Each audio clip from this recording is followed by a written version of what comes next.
ವೀಕ್ಷಕರೇ ನಮಸ್ಕಾರ. ನಮ್ಮ ಆರ್ಜೆ ಟಿವಿ ಚಾನೆಲ್ಗೆ ಸ್ವಾಗತ. ರೈತರಿಗೆ ಮಧ್ಯಂತರ ಬೆಳೆ ವಿಮೆ ಪರಿಹಾರ ಜಮಾ ಆಗಿದೆ. ಹೌದು, ಯಾವ ರೈತರಿಗೆ ಜಮಾ ಆಗಿದೆ ಹಾಗೆ ಚೆಕ್ ಮಾಡುವುದು ಹೇಗೆ ಎಂಬುದನ್ನ ಸಂಪೂರ್ಣವಾದ ಮಾಹಿತಿಯನ್ನ ಈ ವಿಡಿಯೋದಲ್ಲಿ ತಿಳಿಸಿಕೊಡ್ತಾ ಹೋಗ್ತೇವೆ. ಸೊ ದಯವಿಟ್ಟು ನೀವು ನಮ್ಮ ಚಾನೆಲ್ ಸಬ್ಸ್ಕ್ರೈಬ್ ಆಗಿಲ್ಲ ಅಂತಂದ್ರೆ ಈ ಕೂಡಲೇ ಸಬ್ಸ್ಕ್ರೈಬ್ ಆಗಿ ಹಾಗೆ ಬೆಲ್ ಐಕನ್ ಕ್ಲಿಕ್ ಮಾಡಿ ಆಲ್ ಅಂತ ಸೆಲೆಕ್ಟ್ ಮಾಡಿ. ಮಳೆ ಕೊರತೆಯಿಂದ ಬೆಳೆ ನಷ್ಟವಾಗಿ ಸಂಕಷ್ಟದಲ್ಲಿರುವ ಜಿಲ್ಲೆಯ ರೈತರಿಗೆ ಬೆಳೆ ವಿಮೆಯ ಮಧ್ಯಂತರ ಪರಿಹಾರದಿಂದ ನಿಟ್ಟುಸಿರು ಬಿಟ್ಟಂತಾಗಿದೆ. ಮೊದಲನೇ ಹಂತದಲ್ಲಿ ಪ್ರಧಾನ ಮಂತ್ರಿ ಫಸಲ್ ಬಿಮಾ ಯೋಜನೆಯಡಿ ಬೆಳೆ ವಿಮೆ ಮಾಡಿಸಿದ್ದ ರೈತರಿಗೆ ಮಧ್ಯಂತರ ಪರಿಹಾರ ಬಿಡುಗಡೆ ಆಗುವ ಮೂಲಕ ಬರದಲ್ಲೂ ಕೂಡ ತುಸು ಆಸರೆ ಆಗಿದೆ. ಈ ಬಾರಿ ಮಳೆಯ ಜೂಜಾಟದಿಂದ ರೈತರು ಬೆಳೆ ಬಿತ್ತುವುದರಿಂದ ಹಿಡಿದು ಎಲ್ಲ ಹಂತದಲ್ಲೂ ಕಷ್ಟಪಡುವಂತಾಗಿದೆ.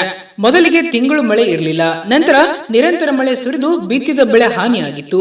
ಆ ನಂತರ ಮತ್ತೆ ಮಳೆ ಕೊರತೆಯಿಂದ ಬೆಳೆ ನೆಲಕಚ್ಚಿ ಮೇಲೇಳಲೇ ಇಲ್ಲ. ರೈತರು ಈ ಸಮಸ್ಯೆಗೆ ಸ್ಪಂದಿಸಿದ ಜಿಲ್ಲಾಡಳಿತ ನೇತೃತ್ವದಲ್ಲಿ ಸಭೆ ನಡೆಸಿ ಈ ಬಾರಿ ರೈತರು ಕಷ್ಟದಲ್ಲಿದ್ದು ಮಧ್ಯಂತರ ಪರಿಹಾರ ನೀಡುವಂತೆ ಬೇಡಿಕೆ ಸಲ್ಲಿಸಲಾಗಿತ್ತು. ಇದರಿಂದ ವಿಮಾ ಕಂಪನಿ ಮೊದಲ ಹಂತದಲ್ಲಿ ಪರಿಹಾರ ಮಂಜೂರು ಮಾಡಲಾಗಿದೆ. ಈಗಾಗಲೇ 25% ಮಧ್ಯಂತರ ಬೆಳೆ ವಿಮೆ ಬಿಡುಗಡೆ ಆಗಿದ್ದು, ಸದ್ಯದಲ್ಲೇ ಉಳಿದ 75% ಬೆಳೆ ವಿಮೆ ಪರಿಹಾರವನ್ನ ಬಿಡುಗಡೆ ಮಾಡಲಾಗುವುದು ಎಂದು ಕೃಷಿ ಸಚಿವ ಚಲೋ ನಾರಾಯಣಸ್ವಾಮಿ ಅವರು ಹೇಳಿದ್ದಾರೆ. ಪ್ರಧಾನ ಮಂತ್ರಿ ಫಸಲ್ ಬಿಮಾ ಯೋಜನೆಯಡಿ 2023ರ ಮುಂಗಾರು ಹಂಗಾಮಿನ ಬೆಳೆ ಕಟಾವು ಪ್ರಯೋಗಗಳು ಅಂತಿಮ ಹಂತದಲ್ಲಿದ್ದು, ಬೆಳೆ ಕಟಾವು ಪ್ರಯೋಗಗಳ ಅಂತಿಮ ಇಳುವರಿ ಆಧಾರದ ಮೇಲೆ ಇಳುವರಿ ಕೊರತೆಗೆ ಅನುಗುಣವಾಗಿ ಬೆಳೆ ವಿಮೆ ಪರಿಹಾರ ಲೆಕ್ಕಾಚಾರ ಮಾಡಿ ವಿಮಾ ಸಂಸ್ಥೆಯವರಿಂದ ಕಾಲಮಿತಿಯಲ್ಲಿ ಇತ್ಯರ್ಥಪಡಿಸಲು ಕ್ರಮ ಕೈಗೊಳ್ಳಲಾಗಿದೆ ಎಂದು ಅವರು ಹೇಳಿದ್ದಾರೆ. ಇನ್ನು ನಿಮ್ಮ ಖಾತೆಗೆ ಬೆಳೆ ವಿಮೆ ಹಣ ಜಮಾ ಆಗಿದ್ದನ್ನು ಚೆಕ್ ಮಾಡುವುದು ಹೇಗೆ ಎಂಬುದನ್ನ ಇಲ್ಲಿ ತಿಳಿಸಿಕೊಡ್ತಾ ಹೋಗ್ತವೆ. ಸೊ ದಯವಿಟ್ಟು ಸಂಪೂರ್ಣವಾಗಿ ನೋಡಿ. ನಮ್ಮ ಡಿಸ್ಕ್ರಿಪ್ಷನ್ ಬಾಕ್ಸ್ ಅಲ್ಲಿ ಲಿಂಕ್ ಅನ್ನ ಕೊಟ್ಟಿರುತ್ತವೆ. ಆ ಲಿಂಕ್ ಮೇಲೆ ಕ್ಲಿಕ್ ಮಾಡಬೇಕು. ಆಗ ಈ ರೀತಿ ಪೇಜ್ ಓಪನ್ ಆಗುತ್ತದೆ. ನಂತರ ವರ್ಷವನ್ನ ಆಯ್ಕೆ ಮಾಡಿಕೊಳ್ಳಬೇಕು.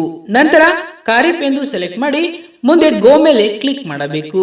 ನಂತರ ಫಾರ್ಮರ್ ಕಾಲಮ್ ನಲ್ಲಿ ಚೆಕ್ ಸ್ಟೇಟಸ್ ಮೇಲೆ ಕ್ಲಿಕ್ ಮಾಡಬೇಕು. ನಂತರ ಪ್ರಪೋಸಲ್ ನಂಬರ್ ಅಥವಾ ಮೊಬೈಲ್ ನಂಬರ್ ಮೇಲೆ ಕ್ಲಿಕ್ ಮಾಡಿ ನೀವು ಬೆಳೆ ವಿಮೆ ಕಟ್ಟಿದ ಅಕ್ನಾಲೆಜ್ಮೆಂಟ್ ಅಥವಾ ಮೊಬೈಲ್ ನಂಬರ್ ನ ಹಾಕಿ ನಂತರ ಕ್ಯಾಪ್ಚರ್ ಕೋಡ್ ಅನ್ನ ನಮೂದಿಸಿ ಸರ್ಚ್ ಮೇಲೆ ಕ್ಲಿಕ್ ಮಾಡಬೇಕು. ನಂತರ ಈ ಕೆಳಗಿನಂತೆ ಬೆಳೆ ವಿಮೆ ಹಣ ಜಮಾ ಮಾಹಿತಿ ದೊರೆಯಲಿದೆ. ನಂತರ ಸೆಲೆಕ್ಟ್ ಮೇಲೆ ಕ್ಲಿಕ್ ಮಾಡಿದರೆ ಈ ಕೆಳಗಿನಂತೆ ಬೆಳೆ ವಿಮೆ ಕಂಪನಿಗೆ ನಿಮ್ಮ ಅರ್ಜಿ ಸಲ್ಲಿಕೆ ಆಗಿರುವುದನ್ನು ತೋರಿಸುತ್ತದೆ. ಧನ್ಯವಾದಗಳು. ಇದೇ ರೀತಿ ಹೆಚ್ಚಿನ ಮಾಹಿತಿಗಾಗಿ ನಮ್ಮ ಆರ್ಜೆ ಟಿವಿ ಚಾನೆಲ್ ಅನ್ನು ಸಬ್ಸ್ಕ್ರೈಬ್ ಆಗಿ.